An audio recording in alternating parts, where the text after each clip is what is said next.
Lá, estudo de caso número 3. Está pedindo para determinar a magnitude do momento no ponto A.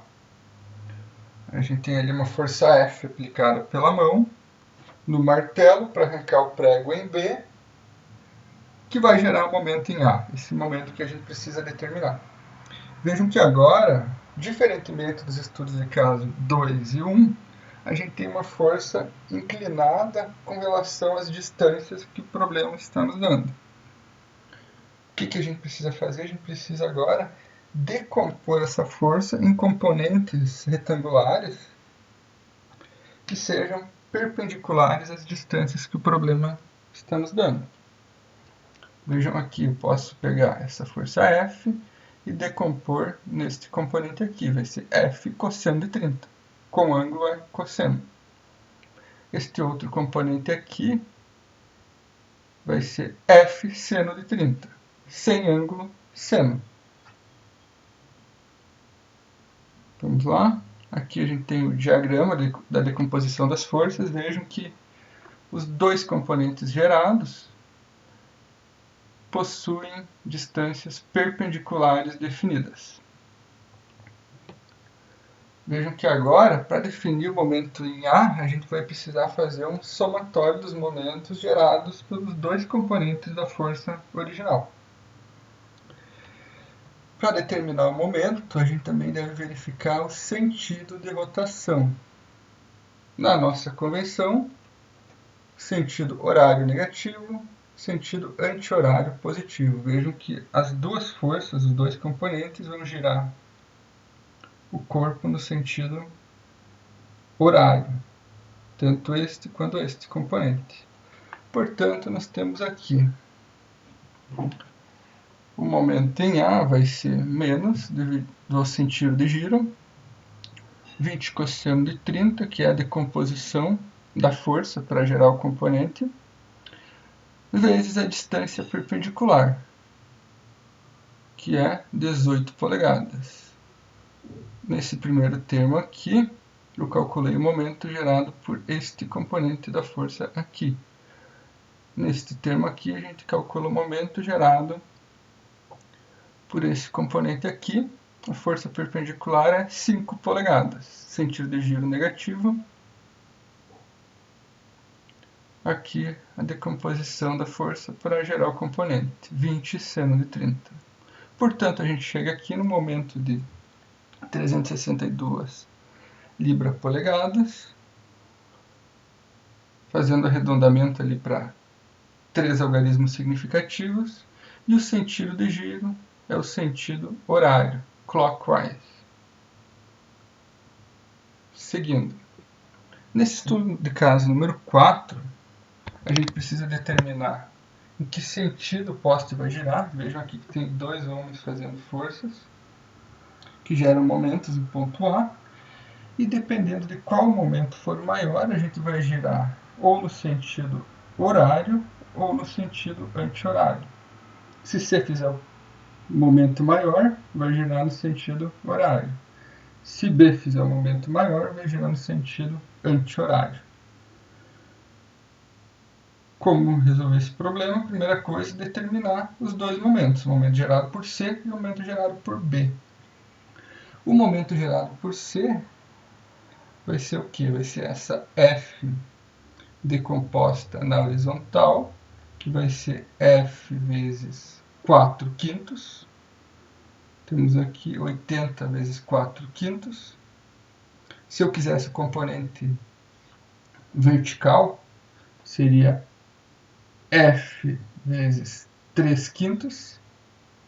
Mas vejam que esse componente vertical vai ficar na mesma linha de A.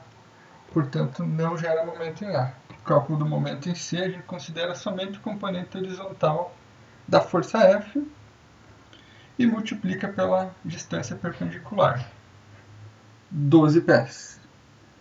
E aí a gente chega no momento gerado pelo homem C. Esse momento vai girar no sentido horário. Aqui, para calcular o momento de B, a gente tem aqui a informação do ângulo. Mesma coisa. O componente vertical de P não gera momento em A, devido a estar na mesma linha de A. E o componente horizontal vai ser P cosseno de 45. Para calcular o momento, a gente multiplica por essa distância perpendicular até o ponto A, que é 18 pés. Portanto, 50 cosseno de 45 vezes 18, a gente chega no valor do momento gerado pelo homem B. Portanto, a gente tem ali que o momento gerado pelo homem C é maior do que o momento gerado pelo homem B. Assim, a gente vai girar o poste no sentido horário. Ok? Seguimos. Estudo de caso número 5. Vejam que ali a gente tem 2 jogadores de futebol americano. Um dos jogadores acertou o protetor bucal do outro jogador com uma força P igual a 50 libras. Essa força acaba gerando uma força de reação no pescoço do outro jogador. Gera um mecanismo de guilhotina. Toda ação tem uma reação. Força F é a força de reação. Então o problema está pedindo para a gente calcular o momento da força do joelho sobre o ponto A e a magnitude da força do pescoço para que ele dê um momento de contrapeso em A. Significa que o momento da força F é igual ao momento gerado pela força P. Primeiro passo para resolver esse problema, calcular o momento de P em relação a A. Depois a gente pega esse momento e iguala ao momento gerado pela força F em A. A única incógnita que a gente vai ter vai ser a força F. Vejam aqui. Só prestem atenção que aqui nessa resolução a convenção está invertida. Ao invés de considerar sentido horário negativo, está sendo considerado sentido horário positivo. Vamos calcular o momento aqui. Como a força está inclinada, eu preciso decompor ela num componente que seja perpendicular à informação de distância. Vamos lá. Para decompor esse componente, vai ser P seno de 60. A distância é 4 polegadas. Vai girar no sentido horário. Nesse problema, estamos considerando o sentido horário positivo. O outro componente da força vai ficar aqui, vai ser 50 cosseno de 60 vezes a distância perpendicular, 2 polegadas. E aqui a gente chega no valor do momento gerado pela força P no ponto A. Agora, para determinar a força F, a força de reação, a gente precisa igualar o momento de P com o momento de F. Para calcular o momento de F, também precisamos decompor a F nos componentes retangulares. Este componente aqui não gera momento, pois está na linha de A. Já esse outro componente aqui, F cosseno de 30, gera momento, a distância perpendicular é 6 polegadas. Portanto, a única incógnita que a gente tem aqui é a força F, que a gente consegue calcular. A força F vai ser igual a 23,7 libras. Certo? Qualquer dúvida, enviem lá no grupo, no chat, para tirar dúvidas no WhatsApp.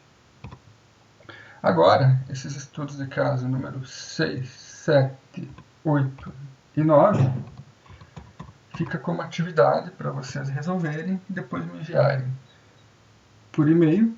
Pode resolver, tirar foto, pode escanear. Vocês têm o prazo até o dia 8 de abril para me enviar por e-mail. Essa atividade vai valer como controle de frequência nas aulas EAD e também vale como nota de participação. Ok? Obrigado pela atenção. Até a próxima aula.